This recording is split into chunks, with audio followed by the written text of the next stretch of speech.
శ్రీ మహాగణాధిపతయే నమః, శ్రీమాత్రే నమః. మాచిరాజ్ భక్తి ప్రేక్షకులందరికీ నమస్కారం. నవగ్రహాల్లో శుక్రుడు మే నెల 14వ తేదీ ఉదయం 10:58 వృషభ రాశిలో నుంచి మిథున రాశిలోకి ప్రవేశిస్తున్నాడు. శుక్రుడి మిథున సంక్రమణం జరుగుతోంది. అలా మిథున రాశిలోకి ప్రవేశించిన శుక్రుడు మళ్ళీ జూన్ నెల 8వ తేదీ సాయంకాలం 5:47 మిథున రాశి నుంచి కర్కాటక రాశిలోకి ప్రవేశిస్తాడు. అంటే మే 14వ తేదీ ఉదయం 10:58 నుంచి జూన్ 8వ తేదీ సాయంకాలం 5:47 వరకు నవగ్రహాల్లో శుక్రుడు మిథున రాశిలోనే ఉంటాడు. ఈ శుక్రుడి మిథున సంక్రమణం అనేది 12 రాశుల వారికి ప్రత్యేకమైన ఫలితాలు ఇస్తుంది. ఏ రాశుల వారికి శుక్రుడి మిథున సంక్రమణం అనుకూల ఫలితాలు ఇస్తుందో, ఏ రాశుల వారికి శుక్రుడి మిథున సంక్రమణం వ్యతిరేక ఫలితాలు ఇస్తుందో, అనుకూల ఫలితాలు వచ్చే రాశుల వాళ్ళు శుక్రుడిని ప్రసన్నం చేసుకొని ఇంకా అనుకూల ఫలితాలు రెట్టింపు కావాలంటే ఎలాంటి పరిహారాలు చేసుకోవాలో, అదేవిధంగా వ్యతిరేక ఫలితాలు వచ్చే రాశుల వాళ్ళు శుక్రుడిని బలోపేతం చేసుకొని వ్యతిరేక ఫలితాలు అనుకూల ఫలితాలుగా మార్చుకోవటానికి ఎలాంటి పరిహారాలు చేసుకోవాలో, 12 రాశుల వారి మీద ఈ శుక్రుడి మిథున సంక్రమణం అనేది ఏ ఏ విషయాలలో ఎటువంటి ప్రభావాన్ని కలిగింపజేస్తుందో ఈ వీడియోలో మనం తెలుసుకుందాం. తదుపరి మకర రాశి.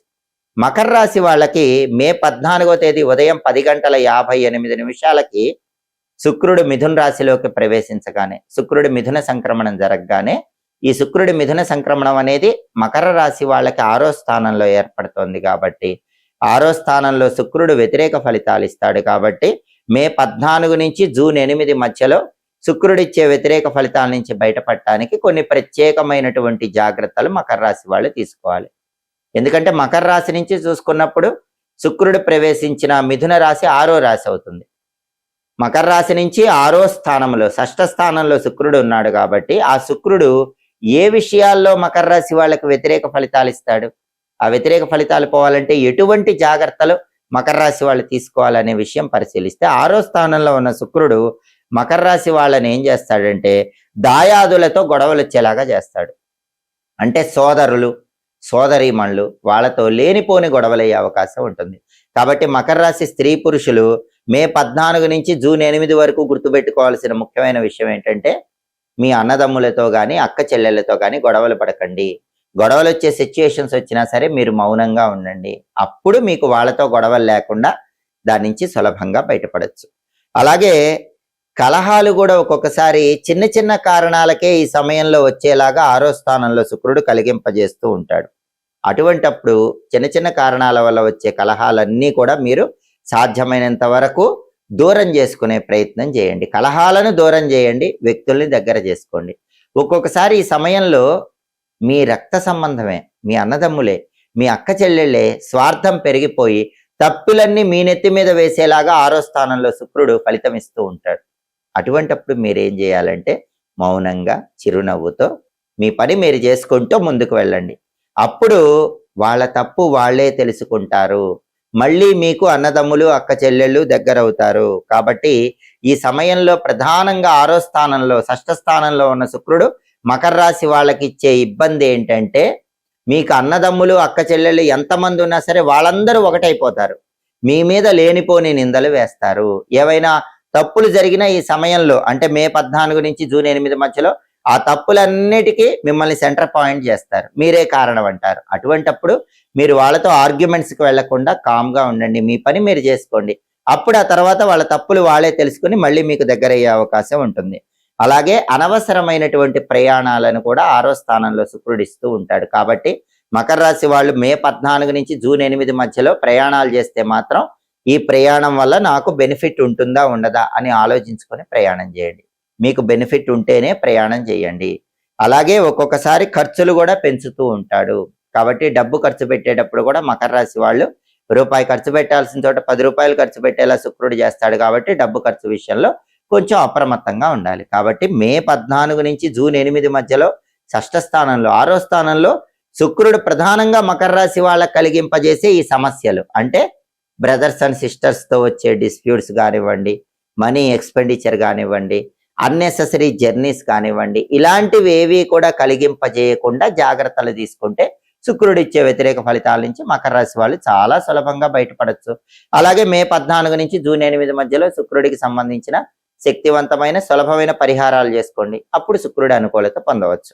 మే 14వ తేదీ ఉదయం 10:58 నవగ్రహాలలో శుక్రుడు మిథున రాశిలోకి ప్రవేశించగానే, మిథున సంక్రమణం జరగగానే, ఈ శుక్రుడి మిథున సంక్రమణము ద్వాదశ రాశులలో కొన్ని రాశులకు అనుకూల ఫలితాలు ఇస్తుంది, కొన్ని రాశులకు వ్యతిరేక ఫలితాలు ఇస్తుంది. శుక్రుడు మళ్ళీ జూన్ 8 5:47 సాయంత్రం మిథున రాశిలో నుంచి కర్కాటక రాశిలోకి మారతాడు. కాబట్టి జూన్ 8 సాయంకాలం 5:47 వరకు కూడా ఈ ఫలితాలన్నీ కూడా ద్వాదశ రాశుల వారి మీద ప్రత్యేకమైన ప్రభావాన్ని కలిగింపజేస్తాయి. కాబట్టి ద్వాదశ రాశుల వాళ్ళు మే 14 నుంచి జూన్ 8 మధ్యలో శుక్రుడిచ్చే అనుకూల ఫలితాలు రెట్టింపు కావాలన్నా, శుక్రుడిచ్చే వ్యతిరేక ఫలితాలు పూర్తిగా తొలగింపజేసుకుని వాటిని అనుకూల ఫలితాలుగా మార్చుకోవాలన్నా శుక్రుడికి సంబంధించిన సులభమైన శక్తివంతమైన పరిహారాలు చేసుకోవాలి. వాటిలో ముఖ్యమైన పరిహారం ఏంటంటే శుక్ర మంత్రాన్ని ప్రతిరోజు 20 సార్లు చదువుకోవాలి. శుక్రుడికి సంబంధించిన ఒక మంత్రం మంత్రశాస్త్రంలో ఉంది. ఓం ఘం శుక్రాయ నమః. ఇది మంత్రం. ఓం ఘం శుక్రాయ నమః. ఈ మంత్రాన్ని మే 14 నుంచి జూన్ 8 మధ్యలో ప్రతిరోజు 20 సార్లు చదువుకోండి. దానివల్ల శుక్రుడు సంపూర్ణంగా యోగిస్తాడు. అలాగే మే 14 నుంచి జూన్ 8 మధ్యలో వచ్చేటటువంటి శుక్రవారాలు ఖచ్చితంగా మీరు స్నానం చేసే నీళ్లలో కొద్దిగా పన్నీరు కలుపుకొని స్నానం చేయండి, లేదా సెంట్ కలుపుకొని స్నానం చేయండి, లేదా కుంకుమ పువ్వు కొద్దిగా నీళ్లలో కలుపుకొని ఆ నీటితో స్నానం చేయండి. ఇవన్నీ వీలు కాకపోతే కొన్ని తెల్ల పుష్పాలైనా నీళ్లలో వేసుకొని ఆ నీళ్లతో స్నానం చేయండి. అది శుక్రుడికి ఇష్టమైన స్నానం అవుతుంది కాబట్టి శుక్రుడు బాగా యోగిస్తాడు. అదేవిధంగా మే 14 నుంచి జూన్ 8 మధ్యలో వచ్చే శుక్రవారాలు అలసందలు అంటే బొబ్బర్లు నానబెట్టి గోమాతకు తినిపించండి, లేదా కేజింబావు అలసందలు తెల్లటి వస్త్రంలో మూటగట్టి బ్రాహ్మణుడికి దానం ఇవ్వండి. ఇది ఎప్పుడు చేసుకోవాలి? శుక్రవారం ఉదయం 6 నుంచి 7 మధ్యలో కానీ, మధ్యాహ్నం 1 నుంచి 2 మధ్యలో కానీ, రాత్రి 8 నుంచి 9 మధ్యలో కానీ. శుక్రహోరా కాలం అంటారు. ఆ శుక్రహోరా కాలంలో మే 14 నుంచి జూన్ 8 మధ్యలో ఇది చేసుకుంటే కనుక శుక్రవారాలు సంపూర్ణంగా శుక్రుడి అనుకూలత కలుగుతుంది. అంతేకాకుండా శుక్రుడు యోగించాలంటే మే 14 నుంచి జూన్ 8 మధ్యలో వచ్చే శుక్రవారం ఉపవాసం ఉండండి. మే 14 నుంచి జూన్ 8 మధ్యలో ఎన్ని శుక్రవారాలు వస్తే అన్ని శుక్రవారాలు ఉపవాసం ఉండండి. ఉపవాసం ఉండి రాత్రికి పాలతో చేసిన పాయసం తినండి. అప్పుడు శుక్రుడు తొందరగా యోగిస్తాడని జ్యోతిష శాస్త్ర గ్రంథాల్లో చెప్పారు. అలాగే ప్రతి గ్రహానికి కూడా అధిష్టాన దైవాలు ఉంటారు. గ్రహం అనుకూలించాలంటే, వ్యతిరేక ఫలితాలు పోవాలంటే అధిష్టాన దైవాన్ని ప్రసన్నం చేసుకోవాలని జ్యోతిష శాస్త్రంలో చెప్పారు. శుక్రుడికి అధిష్టాన దైవం రాజరాజేశ్వరి అమ్మవారు, లలితా పరమేశ్వరి అమ్మవారు. కాబట్టి మే 14 నుంచి జూన్ 8 మధ్యలో వచ్చే శుక్రవారాలు లలితా అమ్మవారిని పూజించుకుంటే అద్భుత ఫలితాలు కలుగుతాయి. లలితా సహస్రనామ స్తోత్రం వింటే మంచిది, లేదా రాజరాజేశ్వరి అష్టకం వింటే మంచిది, దేవి ఖడ్గమాల స్తోత్రం వింటే మంచిది, శ్రీచక్రార్చన చేస్తే మంచిది. ఇవేవి చేయలేని వాళ్ళు ఈ సమయంలో వచ్చే శుక్రవారాలు ఓం శ్రీ రాజమాతంగి అయి నమః అనే మంత్రాన్ని 21 సార్లు చదువుకున్నా కూడా శుక్రుడిచ్చే వ్యతిరేక ఫలితాలు తొలగిపోయి సంపూర్ణంగా అనుకూల ఫలితాలు పొందవచ్చు. అలాగే ఎవరైనా సరే మే 14 నుంచి జూన్ 8 మధ్యలో వచ్చే శుక్రవారం దగ్గరలో ఉన్నటువంటి అమ్మవారి ఆలయానికి వెళ్ళండి. అమ్మవారి ఆలయంలో ధ్వజస్తంభం దగ్గర ప్రమిదలో నువ్వుల నూనె పోసి లేదా ఆవు నెయ్యి పోసి దీపాన్ని వెలిగించండి. అమ్మవారి ఆలయంలో శుక్రవారం ఈ సమయంలో ధ్వజస్తంభం దగ్గర దీపం పెట్టినా కూడా శుక్రుడి సంపూర్ణమైన అనుకూలత పెరుగుతుంది.